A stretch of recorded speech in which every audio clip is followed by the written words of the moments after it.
नमस्कार छात्राओं, मैं डॉक्टर रंजीता गर्ग, सहायक आचार्य समाजशास्त्र, सेठ मुरलीधर मानसिंह का राजकीय कन्या महाविद्यालय भीलवाड़ा। द्वंद्वात्मक भौतिकवाद या डायलेक्टिकल मटेरियलिज्म के बारे में चर्चा करते हुए अभी तक हमने हीगल के विचारों को समझा है कि हीगल किस प्रकार से विचारों में द्वंद्व के कारण समाज के विकास को समझाते हैं, और मार्क्स के विचारों को समझा है जहां मार्क्स द्वंद्व और भौतिकता को साथ में जोड़ते हैं। वो कहते हैं कि पदार्थ या वस्तु या भौतिक वस्तुओं में जो द्वंद्व होता है उसी के कारण समाज का विकास होता है। हमने ये भी चर्चा की कि मार्क्स जो है वो हीगल के विचारों से बहुत हद तक प्रभावित थे। उनकी बहुत सारी विचारधाराओं पर, उनके बहुत सारे सिद्धांतों पर हीगल की विचारधारा का प्रभाव हमें स्पष्ट देखने को मिलता है। द्वंद्व के संदर्भ में भी वो उन्हीं से प्रेरित थे, यद्यपि जो मूल विचार है उसमें अंतर था। इस वीडियो में हम आज विशेष रूप से मार्क्स तथा हीगल के द्वंद्ववाद की तुलना करेंगे, यानी दोनों के विचारों में क्या अंतर है इसे समझने का प्रयास करेंगे। और साथ ही हम बात करेंगे कि द्वंद्वात्मक भौतिकवाद के बारे में अन्य जो विचारक हैं वो किस प्रकार से इसकी आलोचना करते हैं। पहले हम मार्क्स तथा हीगल के द्वंद्ववाद की तुलना करते हैं। जो द्वंद्ववाद का आधार है वो मार्क्स और हीगल के लिए बिल्कुल भिन्न है। हीगल के द्वंद्ववाद का आधार विचार है तथा उनका मानना है कि बाह्य विश्व आंतरिक विचारों का ही प्रतिरूप है, जबकि मार्क्स जो हैं उनके अनुसार द्वंद्ववाद का आधार भौतिक पदार्थ है और बाह्य विश्व का प्रभाव ही आंतरिक विचारों का निर्माण करता है। यानी पहले पदार्थ होता है और पदार्थ के माध्यम से विचारों का निर्माण होता है। मार्क्स के लिए पदार्थ जो है वही अंतिम सत्य है।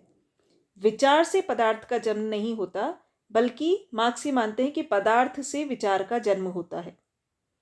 हम मार्क्स के शब्दों में बात करें तो मनुष्य की चेतना मनुष्य के अस्तित्व को निश्चित नहीं करती, अपितु उसके विपरीत मनुष्य की चेतना ही उसके सामाजिक अस्तित्व द्वारा निर्धारित होती है। यानी चेतना बाद में आती है, अस्तित्व पहले होता है। तो द्वंद्ववाद का जो आधार है वो मार्क्स और हीगल दोनों के लिए अलग अलग है।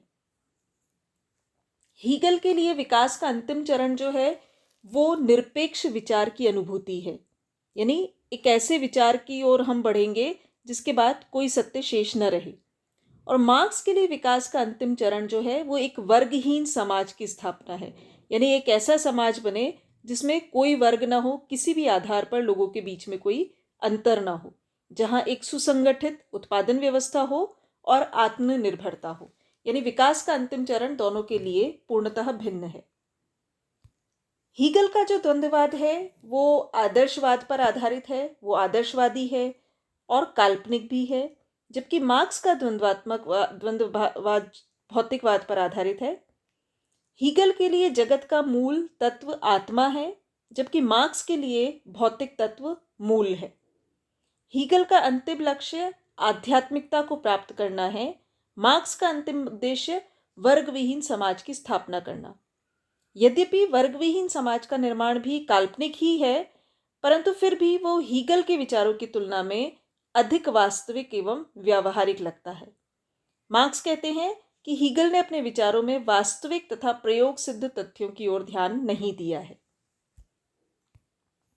विकास प्रक्रिया की जहां तक बात है, मार्क्स ने हीगल की बजाय विकास प्रक्रिया को अधिक जटिल बताया है।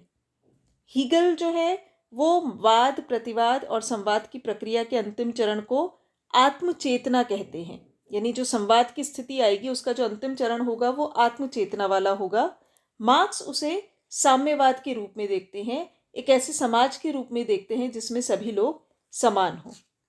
हीगल ने प्रकृति और आत्मा को एक ट्रायड के आधार पर समझाने का प्रयास किया है और निरपेक्ष आत्मा की विवेचना की है, जबकि मार्क्स जो है वो उसे एक स्पाइरल फॉर्म में देखते हैं, एक सर्पीले रूप में देखते हैं, जो कि आते जाते, उलझते टकराते, बनते बिगड़ते वाले क्रम में आगे की ओर बढ़ता रहता है।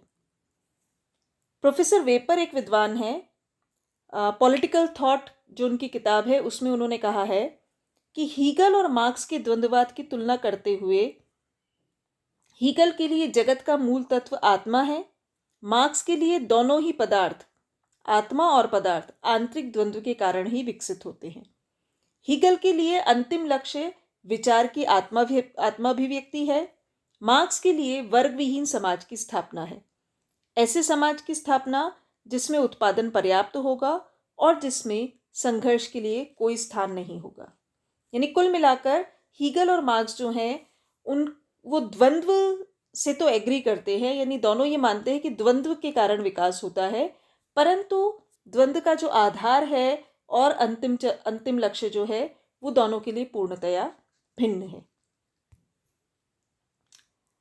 मार्क्स का जो द्वंद्वात्मक भौतिकवाद का डायलेक्टिकल मटेरियलिज्म का सिद्धांत जो है वो हीगल के कंपैरिजन में हम देखें तो हमें अधिक व्यावहारिक प्रतीत होता है, क्योंकि वो वस्तुओं की बात करते हैं, वो समाज की बात करते हैं, समाज में जो भी वर्ग हैं, जो उत्पादन के साधन हैं, उन सब के बारे में वो चर्चा करते हैं। परंतु मार्क्स के जो सिद्धांत है उसकी भी बहुत आलोचना हुई है। बहुत सारे विद्वानों ने उनके सिद्धांत को काल्पनिक भी माना है, असंगतिपूर्ण भी माना है, अस्पष्ट भी माना है। इसके बारे में हम चर्चा करेंगे। कुछ विद्वानों का मानना है कि मार्क्स ने अपने सिद्धांत में आत्मा की उपेक्षा की है।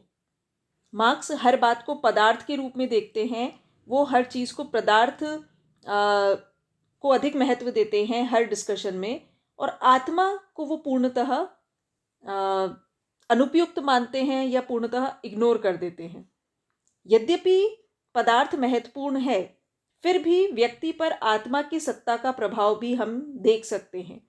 हमारी नैतिकता, हमारी आत्मचेतना, वो हमें किस तरीके से प्रभावित करती है, हमारे द्वंद्व के जो स्वरूप है उसको किस तरीके से प्रभावित करती है, इंद्रियों का ज्ञान उसमें कितना महत्वपूर्ण होता है, इन चीज़ों की मार्क्स ने अपने सिद्धांत में अवहेलना की है। उनकी जो विवेचना है उसे भी अस्पष्ट माना गया है। मार्क्स ने पूर्ण या आवश्यक विवेचन इस संदर्भ में नहीं किया है। वेपर कहते हैं कि द्वंद्वात्मक भौतिकवाद की धारणा अत्यंत गूढ़ और अस्पष्ट है। यद्यपि मार्क्स और एंजल्स के समस्त लेखन का यह आधार है, लेकिन इसे कहीं पर भी स्पष्ट नहीं किया गया है। यानी मार्क्स ने द्वंद्ववाद को स्पष्ट रूप से प्रस्तुत नहीं किया है। इस अवधारणा को असंगतिपूर्ण भी माना गया है। कई जगह पर मार्क्स ने जो अलग अलग अपने विचार प्रस्तुत किए हैं उनमें कोई कोरिलेशन या एक नियमितता नज़र नहीं आती। एक स्थान पर मार्क्स कहते हैं व्यक्ति अपना इतिहास स्वयं बनाता है। इसके अतिरिक्त मजदूरों को जागृत करने के लिए उसके द्वारा उन्होंने जो उद्बोधन दिया गया है उसमें वो मानवीय चेतना और क्षमता में विश्वास प्रस्तुत करते हैं। लेकिन द्वंद्वात्मक प्रक्रिया को अपनाते हुए उन्होंने वाद, प्रतिवाद और संवाद की पद्धति के आधार पर मानवीय इतिहास के भविष्यकालीन विकास को निर्धारित किया है। यानी एक और वो कहते हैं कि मनुष्य अपना इतिहास स्वयं बनाता है, दूसरी तरफ वो द्वंद्व के आधार पर मनुष्य के विकास की बात करते हैं। इसमें असंगति यह है कि यदि मानव स्वयं इतिहास का निर्माता है तो भविष्यकालीन विकास को निर्धारित कैसे किया जा सकता है। इस प्रकार उनके जो विचार हैं उनमें कई जगह पर असंगति नजर आती है।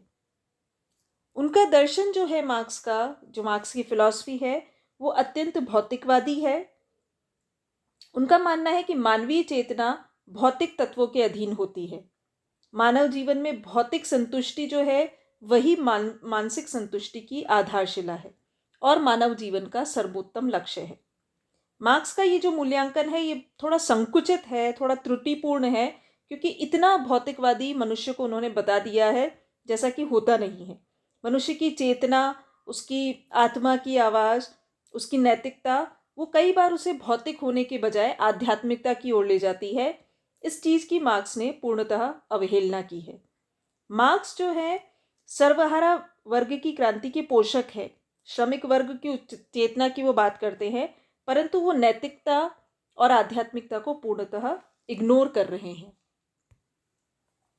मार्क्स की पद्धति भी दोषपूर्ण बताई गई है, क्योंकि वाद, प्रतिवाद और संवाद की जो अवस्थाएं हैं, इस बारे में हीगल की भी आलोचना हुई थी और मार्क्स की भी इस पद्धति को दोषपूर्ण बताया गया है, काल्पनिक बताया गया है।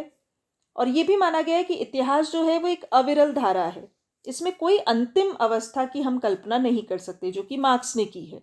मार्क्स साम्यवाद को अंतिम अवस्था मानते हैं, परंतु जाहिर सी बात है कि अगर सभी चीज़ों का प्रतिवाद सामने आता है तो साम्यवाद का भी प्रतिवाद सामने आएगा। और मार्क्स की जो द्वंद्वात्मक पद्धति है, इसे कुछ विद्वान खतरनाक भी मानते हैं। वो इस बात पर बहुत अधिक फोकस देते हैं कि मनुष्य जो है वो आर्थिक शक्तियों का दास बन जाता है और उसमें इतिहास के क्रम को बदलने की शक्ति नहीं है। यदि हम मार्क्स के इन विचारों को ग्रहण कर ले तो इसका अर्थ है कि मानवीय दर्शन और विचार में नए समाज की कल्पना का कोई स्थान ही नहीं है।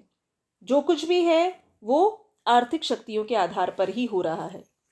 तो ये चीज़ उनकी त्रुटिपूर्ण है। मार्क्स ये भी कहते हैं कि मानवीय इतिहास केवल उत्थान ही हो रहा है, यानी एक स्टेज से हम जब दूसरे स्टेज पर आ रहे हैं तो हम बेहतर है पहले से। परंतु ये द्वंद्वात्मकवाद की एक बहुत बड़ी त्रुटि है कि इतिहास हमेशा उन्नति की ओर बढ़ने वाला हो, ये आवश्यक नहीं है। इतिहास में कई बार उतार और चढ़ाव दोनों आते हैं, उत्थान और पतन दोनों हमें देखने को मिलते हैं। तो ये भी मार्क्स की एक आलोचना प्रस्तुत की गई है।